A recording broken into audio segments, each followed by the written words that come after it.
Before the Rains is an Indian-British drama, which is a tale of love. It perfectly depicts a love story which not only gets destroyed, but it engulfs all those who have no direct connection with it. Many lives are changed forever. Everything is forever. 10 years before the independence of India, Kerala was also part of the British Madras Presidency. This small village was completely different from the war turmoil in other areas of India, Punjab and North. Not only was it easier for the British rulers, but on top of that, the climate of Kerala was perfect for the cultivation of tea and spices. In such a situation, an English businessman, Mr. Henry More's eyes are fixed on the particularly fertile area. More has a long experience of living here. Perhaps he has been under British rule or some big official before. He has gotten a lot from his father-in-law after marriage, but now it is his turn to prove that his wife did not commit a mistake by marrying him.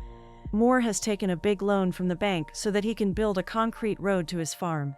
Everything is good. He hopes the road will be ready before the rains. Then money won't be a problem, since he will be earning enough from his farms. Henry Moore resides in a big farmhouse built on the hill.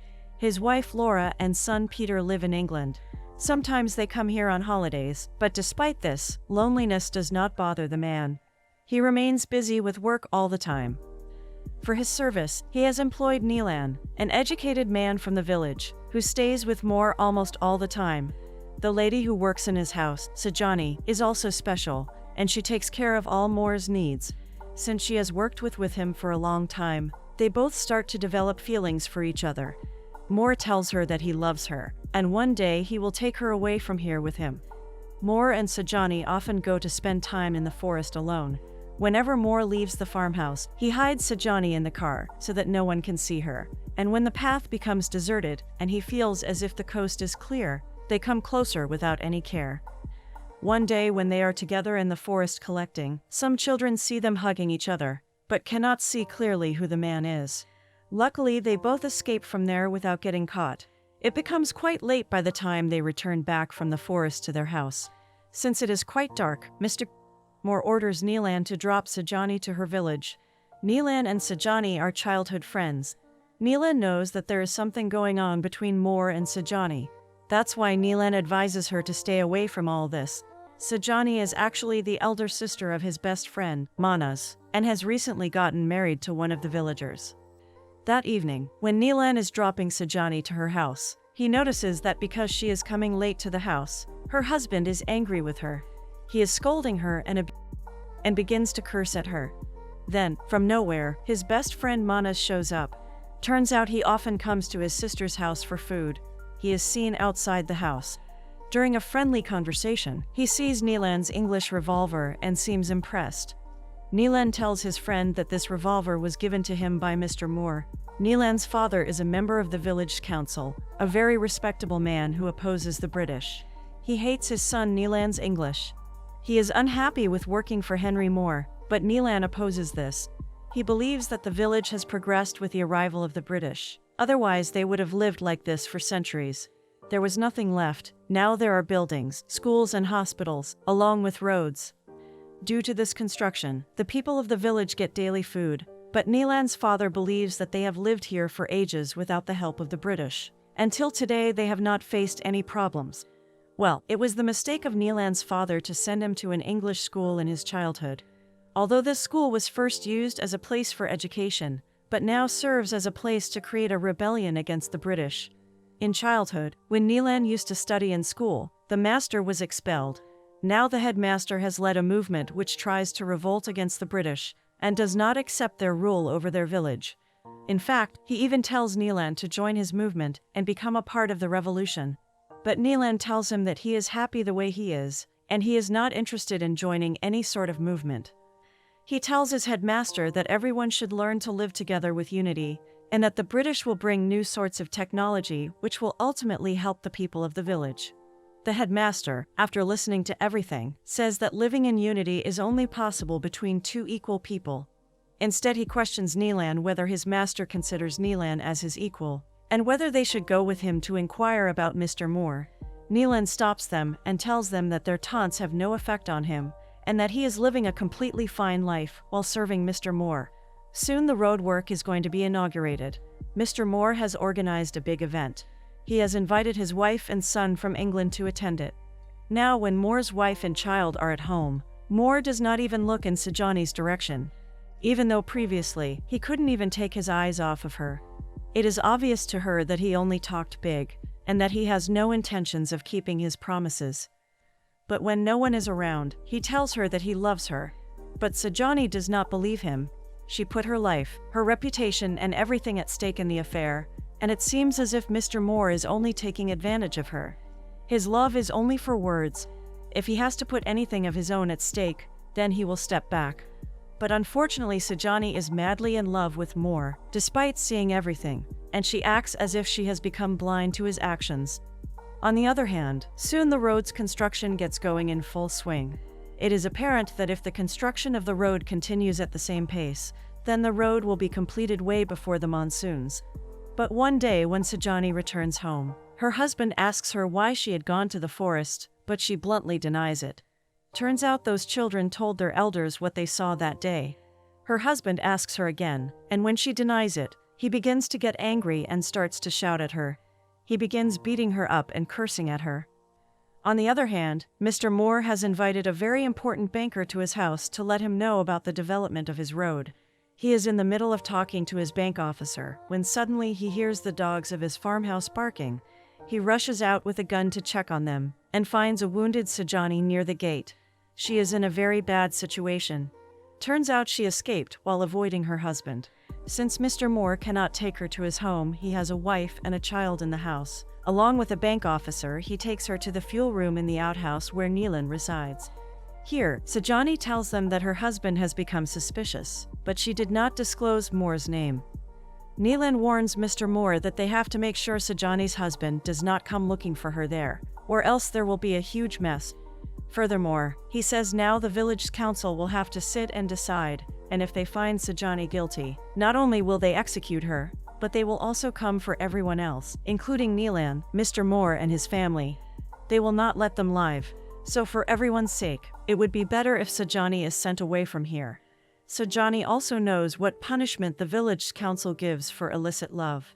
Some time ago, the village council tied a woman up with her hair and hung her on a tree, and left her there to perish in agony.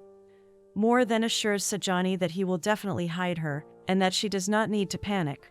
Then he goes out of the room, gives money to Neelan, and asks him to take her somewhere away from the village. Neelan is unsure because she is a woman, and he is worried about her safety. Moore forces Neelan to take her away from the village at any cost. Moore gives false consolation to Sejani and sends her away. Overnight, Neelan takes her to the river, from where he wants to send her out of the village. On arriving, Neelan tells Sejani that she has to go to the city. Upon hearing this, she looks at Neelan with hate and says that this is impossible. She assures Neelan that Mr. Moore could never do this. Since Neelan does not want to argue with her, he tells her that if she insists, he will not take her to the city. Instead, he will take her directly to the village council, and then her fate will be decided. Finally, with a heavy heart, Sejani leaves, but she still does not believe Neelan's words. She cannot seem to accept the fact that Mr. Moore would want to send her away to live by herself. When Sejani does not go to her house for a few days, her brother goes to look for her. He reaches Mr. Moore's farmhouse, but Moore and Neelan act as if they know nothing about this. Well, everything seems to be all right. Till now there is no special problem. It seems the matter has been resolved. Road work is also in full swing. In a few days the matter will cool down, and everyone will be busy in this, but one night, suddenly Sejani returns. She comes out, hiding from everyone, and no one sees her going to Moore's farmhouse. She decides to enter the outhouse, and Neelan is shocked to see her there. Then Mr. Moore comes himself and makes everything clear to Sejani. He says that Neelan sent him away from here on his request. If anyone is to see her at his farmhouse, then everyone's life will be destroyed. He tells Sejani that she will have to leave from here at any cost. He promises that she will be taken care of. He will keep her and will not let her lack anything. Then Sejani asks if he really loves her, to which Moore says that he doesn't love her. Sejani is so shocked by this that she takes hold of Neelan's pistol by her side. She shoots, and the bullet pierces her near her heart. Hence Sejani passes away within moments. Now the matter has completely worsened. Poor Neelan gets stuck between all of this. Although he has nothing to do with all of this, he is caught in the mid-fire of his bosses and Sejani's love affair. To show loyalty to Moore, he accompanies Moore to the middle of the forest, where he assists him in tying Sejani's body with a rock and throwing it into the river. He is deeply regretful about Sejani's departure. There is a lot of regret from inside, but both of them start the next day as if nothing transpired. Coincidentally, Sejani's brother Manas comes and gets help from the villagers to find his sister. Although Nilan and Moore are aware of the fact that the villagers will not be able to find Sejani, they still let the laborers go to search for several days, along with the police. Despite the environment, they cannot find Sejani anywhere. Gradually, the laborers also start returning to road work. Then the time comes when everything goes back to normal. But at some point, Sejani's body comes ashore and is discovered by the police. The police inspected her body for post-mortem. Now it has been confirmed that she lost her life due to a bullet injury, and not from any country-made pistol, but an English revolver. After a few days, Sejani's husband reaches Moore's farmhouse to collect Sejani's leftover material and tries to search the farmhouse. He sees that Moore's farmhouse is filled with many revolvers. All of his doubts point toward Moore. After all, according to Sejani's husband, no one has any sort of resentment towards her, and whatever time she had, she spent it at Mr. Moore's farmhouse. He suspects that whatever happened to Sejani happened here at the farmhouse. Now, gradually, this rumor begins to spread throughout the village.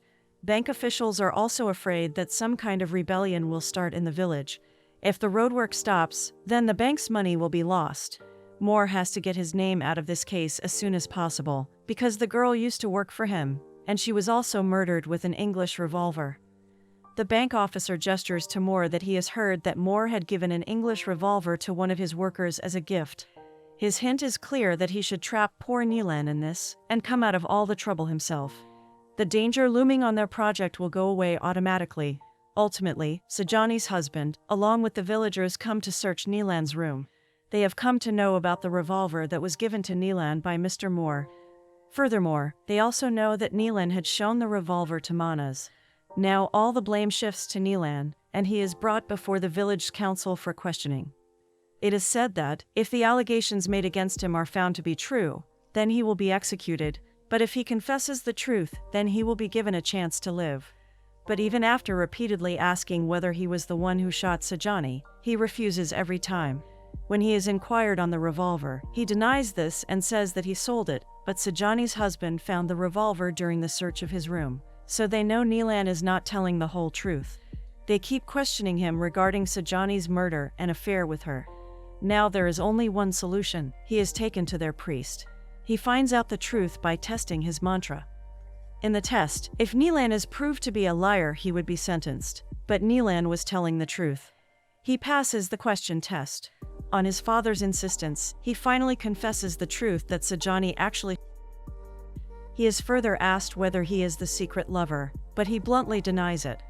Instead, he takes the name of his Sir Henry Moore. Nilan had hidden the matter, knowing everything, so the village council punish him with exile, and put a condition that if he makes Mr. Moore pay for his crime, then Nilan will be brought back into their village and join the caste again. But the task is very difficult for Nilan. On the other hand, Moore sends his family back to England after seeing the deteriorating condition of the village. During this, Nilan and Manas make a plan and send Moore to the forest.